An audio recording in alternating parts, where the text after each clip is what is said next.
Praise the Lord. Praise the Lord. आइए मेरे साथ खोलिए यूहन्ना की किताब 21वां अध्याय और 15 से लेकर 17 वचन तक हम पढ़ेंगे। यूहन्ना की किताब 21 अध्याय 15 से लेकर 17 वचन। आज हम एक ऐसे व्यक्ति के जीवन के बारे में देखने वाले हैं जिससे हम बहुत ही ज्यादा अपने आप को आइडेंटिफाई कर सकते हैं। हम कह सकते हैं इस व्यक्ति को देखकर कि ये व्यक्ति जो है कुछ कुछ मेरी तरह है। हो सकता है अच्छे में, हो सकता है बुरे में। तो इस व्यक्ति के अंदर इतने सारे गुण भरे पड़े हैं जिसके बारे में जानना हमारे लिए बहुत ही जरूरी है। आज हम सीखने वाले हैं, देखने वाले हैं एक चेले का जीवन, एक ऐसे चेले का जीवन जो प्रभु यीशु मसीह के लिए, प्रभु यीशु मसीह की तरह जब वो मर रहा था तो उसने कहा कि मैं प्रभु यीशु मसीह के योग्य नहीं हूं कि मैं उसकी तरह मारा जाऊं, मुझे सूली पर उल्टा लटका दिया जाए। जी हाँ, आपने सही गैस किया। मैं पतरस की बात कर रहा हूं यहां पर, और पतरस के जीवन के बारे में बात कर रहा हूं। क्या होता है जब परमेश्वर किसी को अपने पीछे बुलाने के लिए कहते हैं? क्या होता है जब प्रभु यीशु मसीह आते हैं और कहते हैं कि तुम मुझे मेरे पीछे चलोगे, तुम मेरे चेले कहलाओगे, आओ मेरे पीछे बोलो। शिष्य बनना और शिष्य बनाना, ये दोनों ही परमेश्वर के मिशन का हिस्सा है। जब परमेश्वर इस दुनिया में आए, प्रभु यीशु मसीह दुनिया में, उन्होंने क्या करा? चेले बनाए। यीशु मसीह ने चेले बनाए, और यीशु मसीह ने हमसे भी क्या कहा? मत्ती के अध्याय 28 में क्या कहा? जाओ चेले बनाओ। क्या करो? जाओ और चेले बनाओ मेरे नाम से, उन्हें बपतिस्मा दो, पिता पुत्र पवित्र आत्मा के नाम से बपतिस्मा दो। कहां पर बोला उसने जाने के लिए? हर जगह, हर जगह जाने के लिए कहा। यस, दुनिया के हर एक छोर तक के लिए प्रभु यीशु मसीह ने कहा कि तुम्हें जाना है और क्या करना है? चेला बनाना। So this is the key. ये बहुत ही इंपॉर्टेंट विषय है, बहुत ही इंपॉर्टेंट, क्या बहुत ही महत्वपूर्ण विषय है। ये बहुत ही महत्वपूर्ण विषय बाइबल की ओर से हम देखते हैं कि चेला बनना और चेला बनाना। लेकिन चेला, एक चेले के अंदर, एक चेले के जीवन के अंदर बहुत सारी चुनौतियां आती हैं, बहुत सारी परेशानियां आती है, बहुत सारी परिस्थितियां आती हैं और बहुत सारे चैलेंजेस आते हैं। और चेला उनसे कैसे ओवरकम करता है, वो उस चीज को हम देखेंगे आज के संदेश में, और देखेंगे कि हम कैसे प्रभु यीशु मसीह पर भरोसा करते हुए अपने अनंत काल के मकसद को हम पूरा कर सकते हैं। तो यूहन्ना की किताब उसका 21 अध्याय 15 से लेकर 17 वचन। यीशु और पतरस। भोजन करने के बाद यीशु ने शमौन पतरस से कहा, शमौन पतरस से कहा, हे शमौन यूहन्ना के पुत्र, क्या तू इनसे बढ़कर मुझसे प्रेम रखता है? याद रखिएगा क्या कह रहे हैं प्रभु यीशु मसीह। साइमन पीटर से कह रहे हैं, शमौन पतरस से कह रहे हैं कि क्या तू मुझसे इनसे बढ़कर प्रेम रखता है?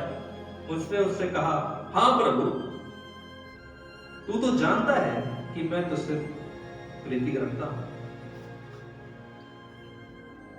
उसने उससे कहा, मेरे मेमनों को चरा। यीशु मसीह ने क्या कहा?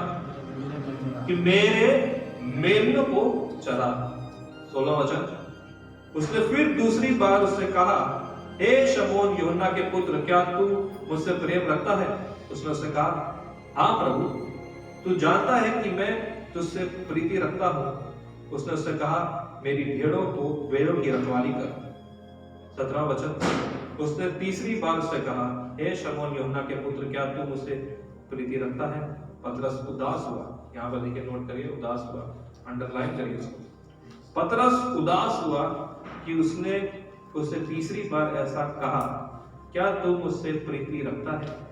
और उसने कहा, हे प्रभु, तू तो सब कुछ जानता है, तू यह जानता है कि मैं तुझसे प्रीति रखता हूं। यीशु ने उससे कहा, मेरी भेड़ों को चरा। आमीन। आइए हम प्रार्थना करें। परमेश्वर, हम एक बार फिर से प्रभु आपके अनुग्रह के सिंहासन के पास आते हैं। परमेश्वर, और ये खास समय प्रभु हम तेरे हाथ में सौंपते हैं प्रभु। हम प्रार्थना करते हैं प्रभु, जो भी तेरे वचन से बोला जाता है प्रभु वो तेरी ओर से हो। हमारे जीवनों में प्रभु आप कार्य करें, हमको समझाएं प्रभु, और कि एक लेसन सिखाएं पिता परमेश्वर की चेला होने का मतलब क्या होता है। परमेश्वर हम सबकी अगुवाई करें, इस सारे समय को प्रभु तेरे हाथ में सौंपते हैं। प्रार्थना प्रभु यीशु मसीह के बारे में मानते हैं, प्रभु यीशु मसीह के बारे में मानते हैं, आमीन। तो यहाँ पर जो है पतरस और यीशु मसीह के बीच में वार्तालाप चल रही है, और यीशु मसीह आते हैं, पतरस से कहते हैं, 3 बार कहते हैं। पहली बार कहते हैं कि क्या तुम उससे प्रीति रखता है? पतरस कहता है हाँ हाँ हाँ गुरु जी, मैं तो प्रीति रखता हूं, तो मेरे मेमनों को क्या करो? चरा। फिर यीशु मसीह आते हैं, दोबारा कहते हैं कि क्या तुम मुझसे प्रेम करते हो? क्या तुम मुझसे प्रीति रखते हो? तो मेरी भेड़ों का रखवाली करो। फिर तीसरी बार होता है, यीशु मसीह आते हैं और कहते हैं कि क्या तुम वास्तव में मुझसे प्रेम रखते हो? तो वो उदास हो जाता है, वो उदास हो जाता है, कहता है प्रभु आप तो सब जानते हैं, मुझे क्या बताने की जरूरत है कि मैं आपसे प्रेम रखता हूं कि नहीं रखता हूं? क्या बताने की जरूरत है? क्या परमेश्वर आपको नहीं जानता है? क्या आप परमेश्वर से प्रेम करते हैं कि नहीं करते? परमेश्वर जब से आप पैदा हुए हैं तब से लेकर आज तक आपके जीवन को देखता है, और उसने देखा है कि किस दिन आपने उससे प्रेम करा है, और आप कितना प्रेम रखते हैं, वास्तव में कितना प्रेम रखते हैं, वो आपको जानता है। आपको बताने की जरूरत नहीं है, बयां करने की जरूरत नहीं है, कहने की जरूरत नहीं है कि नहीं नहीं मैं घोषणा करता हूँ, सबके सामने दिखाता हूँ, अरे 4 लोग देखना है उनके सामने, हाँ हालेलुया प्रेज द लॉर्ड। वैसे जैसे 4 लोग नहीं है तो तुरंत अपने जीवन जैसा व्यतीत कर रहे थे संसार में, वैसे ही पहुंच गए वहां पर। परमेश्वर परख लेता है कि आप वास्तव में परमेश्वर से प्रेम करते हैं कि नहीं करते हैं, क्योंकि परमेश्वर का वचन जो है वो 2 धारी तलवार है, और वो हमें भेद देती है। और परमेश्वर मनो को जांचने वाला है, आपकी कल्पनाओं को परखने वाला है, जो आपके विचार में चलते हैं उनको जानने वाला है। परमेश्वर सर्वज्ञानी परमेश्वर है। यीशु मसीह को पता है कि मतलब कि उससे ये प्रेम करता है कि नहीं करता है, लेकिन फिर भी क्या पतरस को पता था? क्या पतरस जानता था कि मैं परमेश्वर से प्रेम करता हूं? आखिर में वो क्यों उदास हुआ? क्या हुआ? पतरस की कहानी जो है वो बहुत ही अद्भुत है और बहुत ही दिलचस्प है। आपको पता होगा कि जब पहली बार यीशु मसीह की मुलाकात होती है पतरस से, तो यीशु मसीह जाते हैं रोज की तरह, वो सुबह उठते हैं और जाते हैं प्रचार करते हुए, सिखाते जाते हैं, लोगों को सिखाते हुए जाते हैं, और सिखाते सिखाते गलीली की जो नदी है उसके किनारे पहुंचते हैं, और वहां पर वो सिखा रहे होते हैं, और वहां पे सिखाते सिखाते प्रचार करते करते उनको नाव दिखाई देती है, और वो नाव किसकी होती है? पतरस की होती है। तो यीशु मसीह उस नाव में चढ़ जाते हैं, और वो उस नाव में चढ़कर लोगों को सिखाने लगते हैं। उसके बाद थोड़ी देर के बाद यीशु मसीह कहते हैं कि नाव को थोड़ा बीच में ले चलो, बीच में थोड़ा ले चलो। यीशु मसीह पतरस से कहते हैं तुम्हारे पास जो जाल है उस जाल को क्या करो? डालो, नदी में डालो। अब पतरस वहां पर हो सकता है वो सोच रहा है, क्योंकि वो अपने मन में कहता है, वो सोचता है अरे पूरी रात भर तुम यही कर रहे थे, जाल ही तो डाल रहे थे, यहाँ पर मछली तो पकड़ रहे थे। क्या कर रहे थे? मछली तो पकड़ रहे थे। अब ये आ गए एक और महान व्यक्ति हमारे बीच में, कह रहे हैं कि बीच में जाओ और एक बार और प्रयास करो। तो खैर जो पतरस होता है वो कहता चलो गुरुजी आपने कहा है तो आप इतनी देर से सिखा रहे थे, मैंने देखा अच्छे भले आदमी दिख रहे हैं, तो आपकी बात को टालना सही नहीं होगा, तो क्यों ना भी आपकी बात सुन ली जाए, मान ली जाए। और पतरस जो है तो क्या करता है? जाल को डालता है, और जाल डालने के बाद पता है क्या होता है? जाल फट जाती है। इतनी मछलियां उसके अंदर आ जाती हैं, इतनी ज्यादा मछलियां आ जाती हैं उसके अंदर कि जाल फटने लगता है।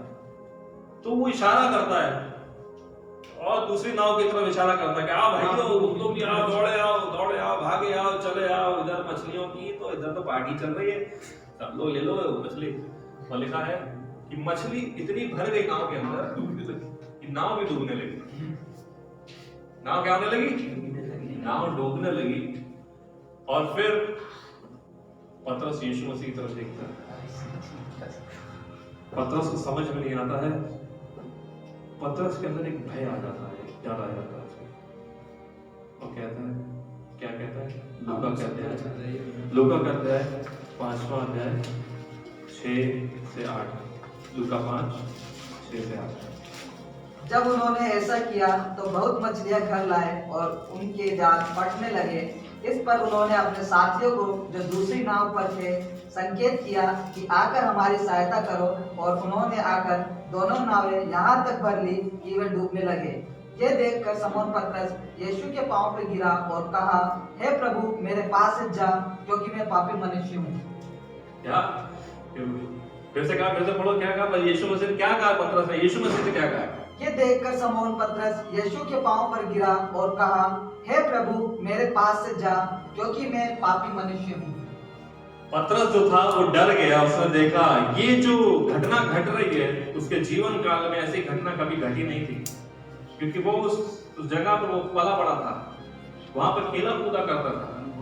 बचपन से वो डंडा डाल के मछली पकड़ता था, बाद में बड़े होकर नाव लेके अंदर पकड़ने लगा, मछुआरा था। उसके लिए कोई सामान्य बात नहीं थी। लेकिन जब ऐसी घटना उसके जीवन में घटी, जब इस चमत्कार को उसने अपने जीवन में देखा, कल्पना करो आप उस नाव में बैठे हो, आप पतरस हो, इस समय आप पतरस हो और ऐसी घटना आपके साथ हो जाए कि मछलियां नाव में इतनी भर गई है कि नाव भी डूबने लगी है। आप भयभीत हो जाते हो, फिर देखते हो ये आदमी कौन है? इसने कहा था आओ चलो जाल डालते हैं, और वो डर के मारे डर जाता है। डर के मारे क्या होता है?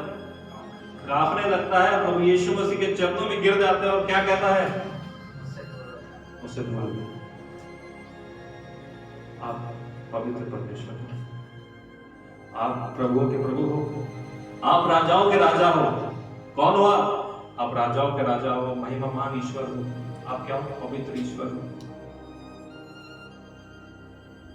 एक चेला, एक व्यक्ति, एक मनुष्य या एक विश्वासी जब परमेश्वर की पवित्रता को समझ जाता है तो उसके अंदर एक भय आ जाता है।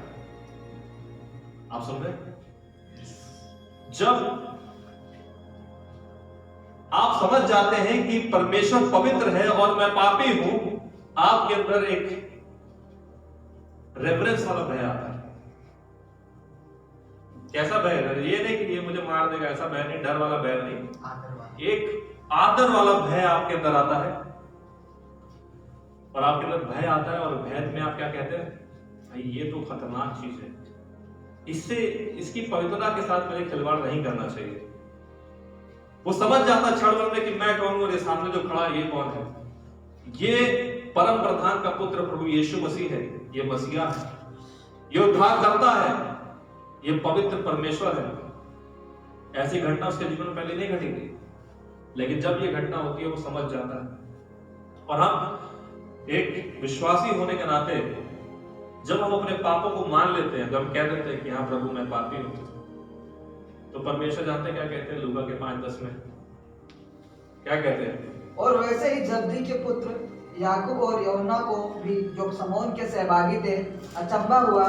तब यीशु ने समौन से कहा, मत डर, अब से तू मनुष्य को जीवता पकड़ा करेगा। यीशु मसीह का उत्तर जो होता है हमेशा एक जैसा होता है। वो क्या कहते हैं? मत डर, मत डर। क्या मत कर? मत डर, तू डर मत। जब एक चेले के अंदर, एक विश्वासी के अंदर जब परमेश्वर का भय आ जाता है तो किसकी शुरुआत हो जाती है? बुद्धि की शुरुआत। किसकी शुरुआत होती है? परमेश्वर का भय माना ही बुद्धि का मूल है। बुद्धि का मूल है।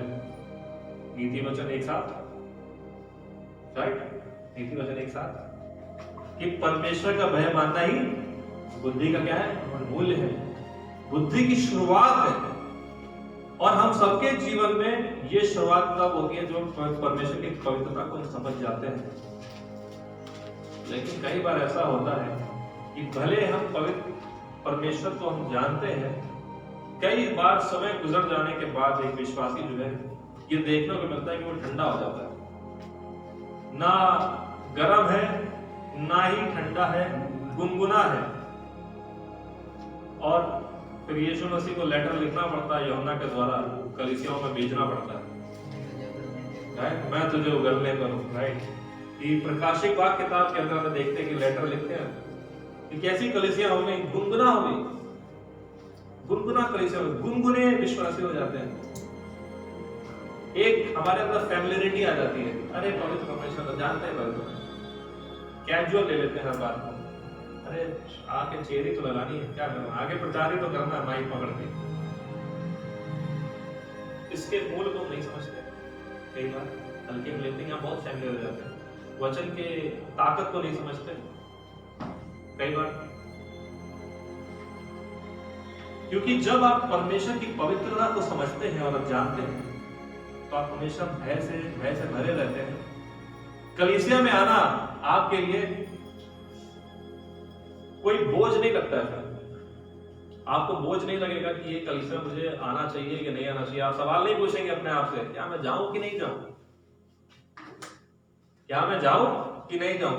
ये सवाल अगर आपके जीवन में आने लगे, क्या मैं जाऊं कि नहीं जाऊं, तो समझ लेना कुछ तो गड़बड़ है, कुछ तो गड़बड़ है। कि मैं कह रहा हूं कि जाऊं कि नहीं जाऊं, इसका मतलब जानते क्या होता है, मैं शैतान की सुनूं कि नहीं सुनूं। समझ रहे आप? क्योंकि शैतान तो आपसे यही कहेगा मत जाओ, वहां पे यीशु मसीह तो वो मिलेंगे नहीं तुमको, राइट? वो तो कहेगा कि वहां यीशु मसीह है, कलीसिया में यीशु मसीह है, क्योंकि यीशु मसीह सर है, हम देह हैं, तो यीशु मसीह कलीसिया में है। तो शैतान तो आके आपसे बोलेगा कि मत जाओ, क्या करोगे जाकर? 2 बार जाके क्या करोगे? सुबह भी जाना होता है, शाम में भी जाना होता है, 2 बार जाके क्या करोगे? कई लोग 3 बार जाते हैं, मैं 3 बार जाता, पहले 4 बार जाते थे, राइट? 4 बार जाते हैं।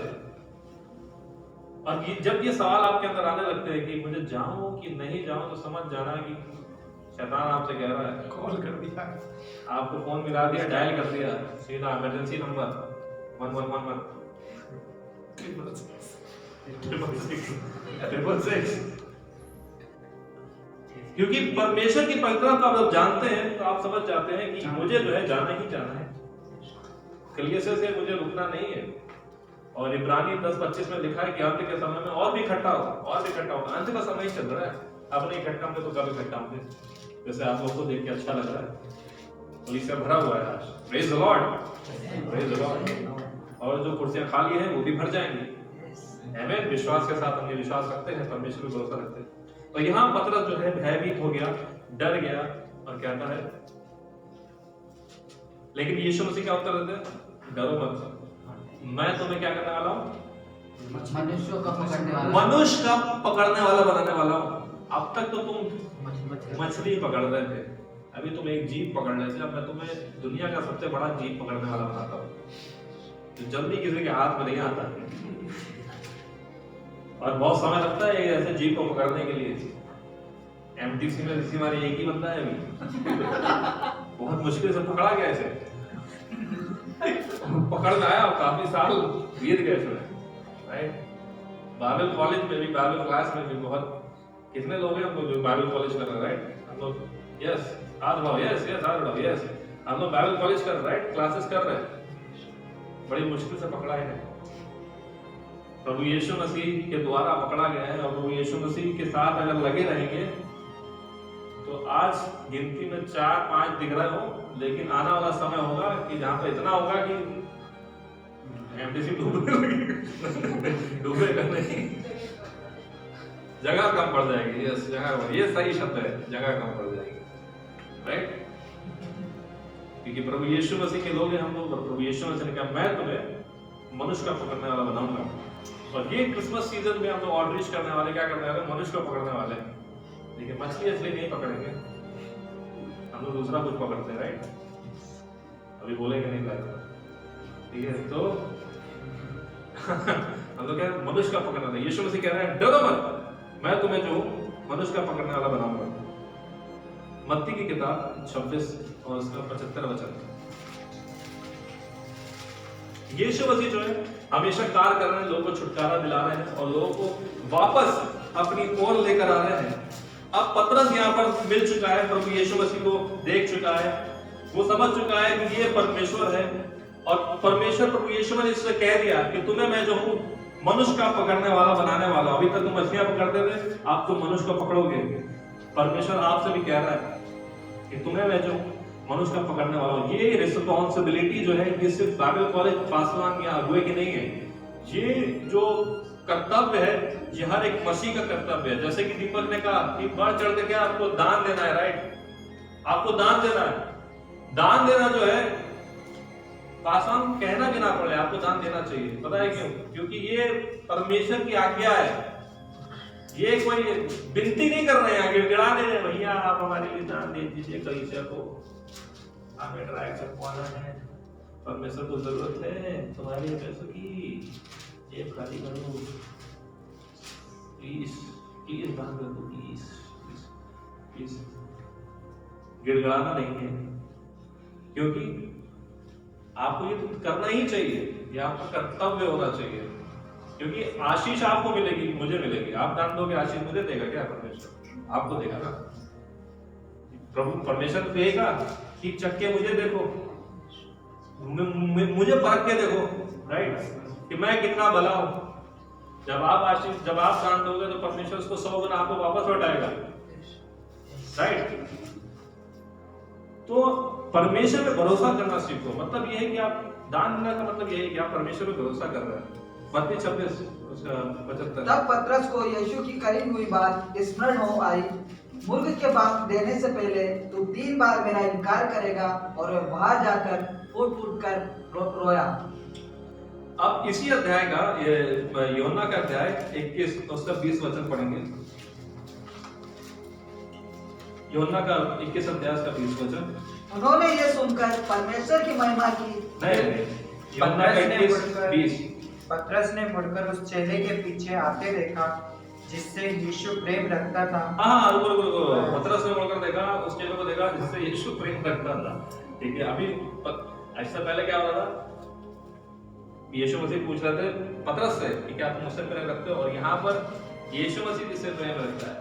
ठीक है, क्लासिकल डिफरेंस समझिए इस बात में। यहाँ पर जहाँ बोलिए 30 वचन पढ़िए देखा। पतरस ने मुड़कर उस चेले को पीछे आते देखा जिससे यीशु प्रेम रखता था, और जिसने भोजन के समय उसकी छाती की ओर झुककर पूछा था, हे प्रभु, तेरे पकड़वाने वाला कौन है? हाँ, आगे।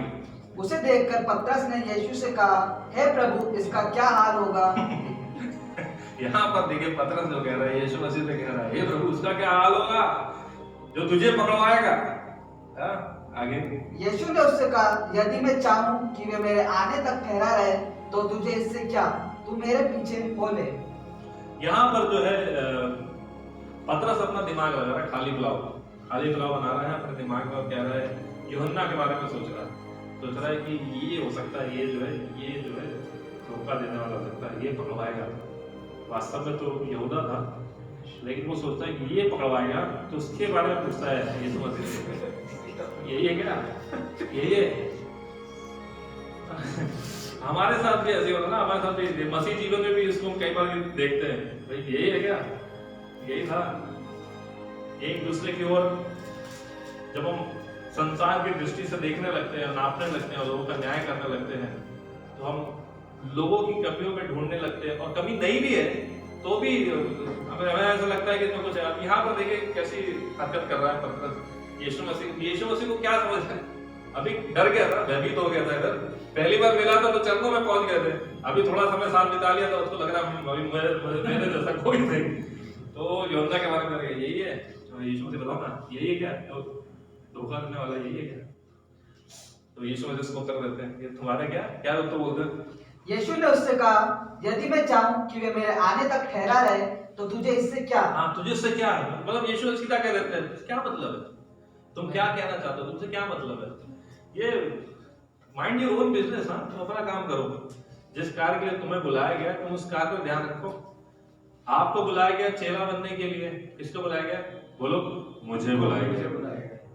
आवाज आएगी, मुझे चेला बनने के लिए बुलाया गया है। दूसरे के बारे में छोड़ दो अभी सोचना, ठीक है? आप अपने बारे में सोचो। तो यही पतरस मत्ती 26:75 में क्या कह रहा है?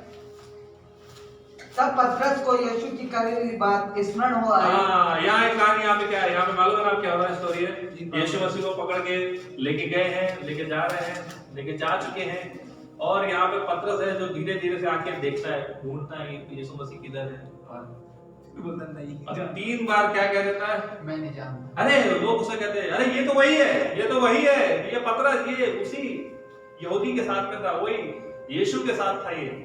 वो नहीं कौन है, मैं नहीं जानता। मैं नहीं जानता, कौन है, मैं नहीं जानता, तो क्या कह रहा है? यीशु कौन है, क्या बात कर रहा है ये इस चीज को मैं देखना चाहूंगा जब आउटरीच में हम लोग चलेंगे और कुछ कोई सामने आ गया तो आप क्या कहोगे, तो आप क्या कहेंगे? क्या आप कह दोगे कि मैं यीशु को नहीं जानता? क्या आप कह दोगे कि मैं पासवान को नहीं जानता? अरे मुझे तो 200 रुपए देकर बोला गया था यहाँ पर ट्रैक्स बांटने के लिए। चला जाएगा जीवन में, पतरस के जीवन में भी आया, और पतरस के जब जीवन में आया तो पतरस ने क्या किया, इनकार कर दिया। अभी वही ढूंढ रहा था कि कौन व्यक्ति है जो धोखा देगा आपको, ये ढूंढ रहा था, पर यहाँ पर खुद धोखा दे रहा है। खुद पतरस यीशु मसीह का 3 बार क्या कर रहा है, नकार रहा है और कह रहा है कि यीशु मसीह को मैं तुम्हें नहीं जानता, मैं तुम्हें नहीं जानता। और पतरस के जीवन में बड़ी दिलचस्प चीजें होती रहती हैं, कुछ ना कुछ वो करते रहते हैं। कभी वो पानी में चलने लगता है, यीशु मसीह साथ में होते हैं, वो कहता है तुम मुझे कमांड दो, मैं भी चलना चाहता हूँ तुम्हारी तरह, तो चलने लगता है। थोड़ी देर चलता है, बस फिर क्या होता है, फिर लहरें दिखाई देती है, उसको संसार दिखाई देता है, फिर डूबने लगता है, फिर यीशु मसीह आके उसको बचाते हैं। यीशु मसीह के बाद वही एक व्यक्ति था जो पानी पे चला, सिर्फ वही व्यक्ति है इंसान में अगर देखा जाए, एक वही व्यक्ति था जो पानी पे चला गया, चल के और चल के आया भी, यीशु मसीह के साथ आया भी चल के बोट में वापस। तो पतरस ही है जो क्या कह रहा है, मैं नहीं जानता यीशु मसीह को। कौन यीशु मसीह, कौन यीशु मसीह? अभी पैरों पे गिर गए थे पहली बार जब मुलाकात हुई थी, फिर सवाल उठाने लगे कि कौन है, कौन धोखा देगा। अब परिस्थिति और बुरी होती जा रही है उसकी, क्या होती जा रही है, बुरी होती जा रही है। हम जब मसीह को अपना लेते हैं, जब यीशु मसीह को अपने जीवन में ग्रहण कर लेते हैं, पहले तो बहुत रोते हैं, प्रभु मैं पापी हूं, मुझे माफ कर, प्रभु आपको माफ कर देता, आपको पवित्रता परमेश्वर की समझ में आ जाती है। उसके बाद धीरे धीरे धीरे धीरे धीरे वो आपका रूटीन हो जाता है, रूटीन हो जाता है तो अपने प्रभु बगीचा जाने से क्या फायदा होगा। कितनी बार तो गए पिछले 5 साल में, मालूम 5 साल का विश्वासी 5 साल गए तो छोड़ दे, 1-2 घंटे मिस कर देंगे, क्या होगा। और पता चला उसी दिन परमेश्वर आपसे कुछ बोलना चाहते हैं, राइट। और फैमिलियर हो गए, क्या हो गए, फैमिलियर। इस चीज को, कलीसिया को कभी भी फैमिलियर मत समझिए, क्योंकि यीशु मसीह का वादा है जहां 2 या 3 मेरे नाम से इकट्ठा होंगे मैं वहां पर मौजूद हूँ। गाना गा रहे थे हम लोग, स्तुतियों में विराजमान प्रभु। हमारी स्तुतियों में, हमारे गीतों में कौन विराजमान है, स्वयं परमेश्वर विराजमान है। और आपको परमेश्वर ने पवित्र आत्मा दिया है, आपके अंदर क्या है, पवित्र आत्मा है, स्वयं परमेश्वर आपके अंदर है। धीरे धीरे जो है पतरस जो है फैमिलियर होता जा रहा है और वो गिरने के कगार पे है और वो गिर जाता है। अब वो कह देता है कि मैं तो नहीं जानता यीशु मसीह कौन है, मैं तो उनमें से नहीं हूं, मैं उन चेलों में से नहीं हूं। और फिर ये घटना घट रही है आपकी 21 अध्याय में, जो आपने भी पढ़ा कि यीशु मसीह उसी पतरस से पूछ रहे हैं, 3 बार कहते हैं, क्या तुम मुझसे प्रेम रखते हो? अगर रखते हो तो क्या करो, मेरे मेमने को चराओ। बहुत ही फैसिनेटिंग बात है यहाँ पर कि ये पतरस जो है तीसरी बार जब यीशु मसीह से कहते हैं तो वो उदास हो जाता है, वो समझ जाता है। आपको पता है प्रेम कितने प्रकार के होते हैं बाइबल के हिसाब से? 4 प्रकार के, मालूम है सबको? फिर भी मैं बता दूं। एक होता है, यूनानी भाषा में कहा जाता है स्टॉर्जे, जिसका मतलब होता है वो प्रेम जो माता पिता अपने बच्चों से करते हैं, स्टॉर्जे। एक प्रेम होता है जिसको कहते हैं फिलियो, जो एक दोस्त और दूसरे दोस्त के बीच में होता है। और एक प्रेम को कहा जाता है इरोस, जो कि पति पत्नी के बीच में होता है। उससे वो पति पत्नी के बीच में होता है, किसी और के साथ मत करिएगा कि रोज मैं रोज करता हूं, राइट? वो पति पत्नी के बीच का है। और फिर एक प्रेम होता है agape, unconditional, unconditional selfless love, बिगर शर्त का प्रेम, बिगर किसी डिमांड का प्रेम, आनंद का प्रेम, और जो सच में यीशु मसीह ने जो प्रेम किया, जो परमेश्वर हमसे प्रेम करते हैं। पता है यूनानी भाषा में अगापे जो शब्द है, ये शब्द तो उनके पास था लेकिन सूट कहीं नहीं होता था ये शब्द। वो कहां सूट करें इस शब्द को, कहां लगाएं? जब तक यीशु मसीह ने सूली पर हमारे लिए अपने लहू को नहीं बहाया, हमारे लिए अपनी जान नहीं दी, तब तक उनको पता ही नहीं था ये शब्द मैं इस्तेमाल करूं तो किसके लिए करूंगा। तो वो यीशु मसीह के लिए इस्तेमाल किया गया कि प्रभु यीशु मसीह ने हमसे क्या किया, अगापे किया, और परमेश्वर आपसे अगापे करता है। और यहाँ पर यीशु मसीह जो है पतरस को अगापे कर रहे हैं। भले तुमने नकार दिया, भले तुम मेरे साथ फैमिलियर हो रहे थे, लेकिन मैं चाहता हूं कि तुम क्या करो, मेरी भेड़ों का रखवाले बनो, मेरी भेड़ों को चलाओ, रखवाले बनो, सुसमाचार सुनाओ। मैं तुम्हें जो क्या बनाऊंगा, मनुष्य का पकड़ने वाला बनाऊंगा। परमेश्वर बनाता है, आप खुद नहीं बनते। यीशु मसीह आपके अंदर आपका इस्तेमाल कर सकता है, आप कुछ नहीं कर सकते। आज भी हमने सुबह देखा था यूहन्ना के 15 अध्याय में यीशु मसीह कहते हैं मुझ में बने रहो, मैं तुम्हें बना रहूंगा। अगर तुम मुझे बने रहोगे तो मेरे बगैर तुम फल नहीं ला सकते। तुम मेरे बगैर फल क्या, तुम कुछ नहीं कर सकते, तुम कुछ नहीं कर सकते, तुम्हें आवश्यकता रहेगी मेरी। और यही पतरस यूहन्ना के साथ, वही जो उसका मित्र है, यूहन्ना के साथ जेल में बंद है, लॉकअप में बंद है। यीशु मसीह का उनका पुनरुत्थान हो चुका है, वो जा चुके हैं, और पतरस और यूहन्ना जो है, पहले तो पतरस बहुत बोर्ड के साथ प्रचार करता है पीड़ितों के काम 2 अध्याय के अंदर, और कितने लोगों को आत्मा जीत लेता है, पवित्र आत्मा वहां उतरता है, बोल्डनेस दिखता है। यीशु मसीह कहता है जो मैं इस पत्थर पे क्या करूंगा, अपनी कलीसिया इकट्ठ बनाऊंगा, पतरस पे बनाऊंगा। पतरस को कहते हैं, पतरस को कितना अनुग्रह मिलता है, और उससे क्या कहते हैं, उसको इतना बोल्ड बना के, इतना हियाव से बढ़ जाता है वो, कि जब वो पेंटिकोस्त वाले दिन प्रचार करता है, 3000 से लोग ज्यादा लोग होते हैं, एक दिन में 3000 लोग जो है बचाए जाते हैं, वहां बहुत सारे लोग थे।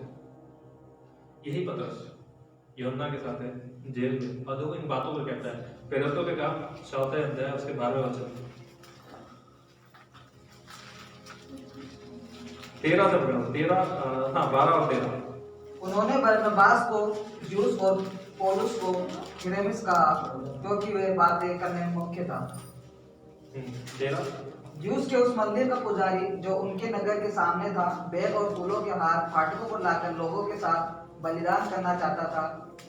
परंतु बरनबास और पौलुस प्रेरितों ने जब ये सुना तो अपने कपड़े फाड़े और भीड़ में लपके और पुकार कर कहने लगे, हे लोगों, तुम क्या करते हो? हम भी तो तुम्हारे समान शुद्ध भोगी मनुष्य है, और तुम्हें सुसमाचार सुनाते हैं कि तुम इन व्यर्थ वस्तुओं से अलग होकर जीवते परमेश्वर की ओर फिरो, जिसने स्वर्ग और पृथ्वी और समुद्र और जो कुछ उसमें है उसे बनाया।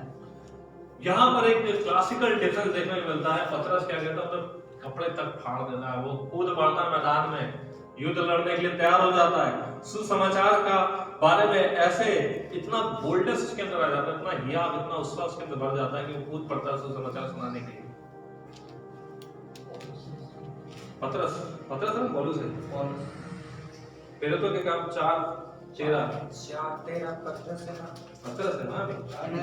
जब उन्होंने पतरस और यूहन्ना का साहस देखा और यह जाना कि यह अनपढ़ और साधारण मनुष्य हैं, तो आश्चर्य किया। फिर उनको पहचाना कि ये यीशु के साथ रहे हैं। उस मनुष्य को जो अच्छा हुआ उनके साथ खड़े देखकर वे विरोध में कुछ न कह सके। हाँ, यहाँ पर जो है पतरस और स्टोरी दूसरा हो गया। तो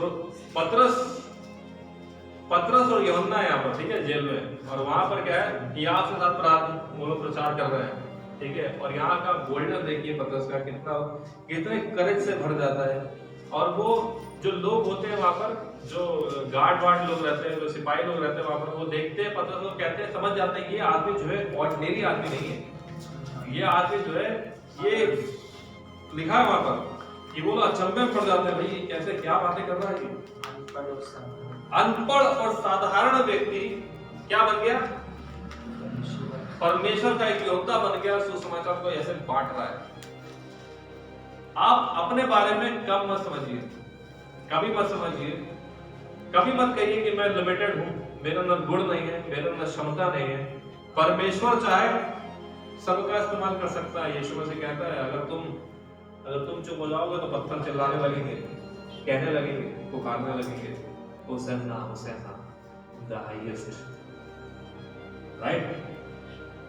पतरस के जीवन में बहुत ही उतार चढ़ाव आए और पतरस के जीवन से हम बहुत कुछ सीख सकते हैं और एक ऐसा चेला बन सकते हैं जो अंत में पतरस के साथ जानते क्या होता है कि वो इतना बोल्डनेस से भरा होता है कि वो मौत से भी नहीं घबराता है। तो प्रभु यीशु मसीह से इतना प्रेम करता है कि वो कहता है कि मैं इसके योग्य नहीं हूं कि मैं प्रभु यीशु मसीह की तरह सूली पर दूं, उनके समान मारा जाऊं। तो वो निवेदन करता है, पतरस निवेदन करता है कि मुझे उल्टा लटकाया जाए और उल्टा लटका के वो अपनी जान को गवाता है, प्रभु यीशु मसीह के लिए अपने प्राण को दे देता है। एक चेला बनना आसान नहीं है। एक चेले के जीवन के अंदर जो परिस्थितियां आती हैं उनका सामना करना आसान नहीं है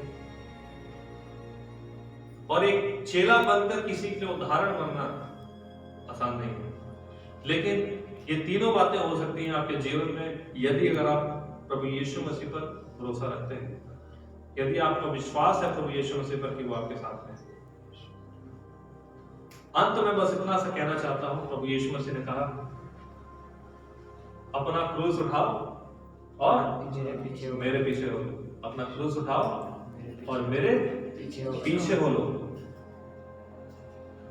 लेकिन कुछ लोगों के हाथ में इतनी चीजें पकड़े हुए हैं, संसार को पकड़े हुए हैं, परिवार को पकड़े हुए हैं। अरे जब वो छोड़ेंगे तभी तो क्रूस उठाएंगे। जब तुम इन सारी चीजों को छोड़ोगे तभी तो क्रूस उठा पाओगे। क्रूस उठाने के लिए हाथ खाली होना चाहिए। लेकिन अगर पहले से आप पकड़े रखे हो, संसार भी पकड़े हो, अपना जॉब भी पकड़े हो, परिवार भी पकड़े हो, टीवी भी पकड़े हुए हो, पैसा भी पकड़े हुए हो, पाप को भी पकड़े हुए हो, घमंड को भी पकड़े हुए हो, अहंकार को भी पकड़े हुए हो, क्रोध को भी पकड़े हुए हो, तो क्रूस तो उठ चुका है। फिर आप ही उठोगे। फिर यही खबर आएगी कि आप उठ गए, क्रूस तो उठा नहीं। राइट? तो ऐसे ही जीवन आप जियोगे जैसे कि आप उठे हो, 4 घंटों में जा रहे हो, मरा हुआ जीवन व्यतीत कर रहे हो, लोग पीछे नारा लगा रहे हैं। राइट? आपके पीछे चल के नारा लगाए जा रहे हैं, मरा हुआ जीवन व्यतीत कर रहे हैं। लेकिन पौलुस जो कहता है गलातियों के 2:20 में, पौलुस कहता है कि मैं यीशु मसीह के साथ क्रूसित हो चुका हूं और अब मैं जो जीवित हूं मैं प्रभु यीशु मसीह में जीवित हूं। अब मेरे अंदर प्रभु यीशु मसीह है। ये जीवन किसका है? प्रभु यीशु मसीह का जीवन है। तो अपने लिए मरो और यीशु मसीह के लिए जियो। मैं घटूं और दूर बढ़े। इसी के साथ संदेश खत्म करते हैं। आमीन आमीन। आइए हम सब प्रार्थना करें। परमेश्वर हम आपका धन्यवाद देते हैं फिर से प्रभु, जो कुछ भी हमने सुना पिता परमेश्वर पतरस के जीवन से पिता, हम प्रार्थना करते हैं प्रभु कि आप हमें भी इस ज्ञान से बने पिता परमेश्वर, हमें भी बोल्डनेस दे पिता परमेश्वर, हमें भी अपने ज्ञान से परिपूर्ण करें पिता परमेश्वर। हम वास्तव में परमेश्वर हम कुछ भी नहीं, हम मट्टी हैं और मट्टी में मिल जाएंगे पिता। हम आपके बगैर कुछ भी नहीं और आपके बगैर हम कुछ भी नहीं कर सकते। लेकिन हम प्रार्थना करते हैं प्रभु, अगर आप हमारे साथ में हैं प्रभु, अगर आप हमारे साथ चलेंगे प्रभु, तो हम मनुष्य को पकड़ने वाले बन सकते हैं पिता परमेश्वर। हमारी प्रार्थना है प्रभु कि आप हर एक जन को यहाँ पर जो बैठे हैं प्रभु, जो मन में प्रार्थना कर रहे हैं, जो कह रहे हैं प्रभु कि मुझे मनुष्य का पकड़ने वाला बनाए प्रभु, मेरी प्रार्थना है प्रभु कि इस प्रार्थना को आप सुने और ग्रहण करें। सारे समय को प्रभु तेरे हाथ में सौंपते हैं पिता, और एक बार प्रार्थना करते हैं हमारे पासवान के पिता परमेश्वर, धन्यवाद देते हैं उनके जीवन के लिए प्रभु। हम प्रार्थना करते हैं कि आप उन्हें चंगा करोगे, ठीक करें पिता परमेश्वर, और हम पहले से आपको धन्यवाद देते हैं प्रभु कि आपने उन्हें ठीक कर दिया है। धन्यवाद के साथ ये प्रार्थना आपके चरणों में चढ़ाते हैं। प्रार्थना को प्रभु यीशु मसीह के नाम में मांगते हैं। आमेन, आमेन।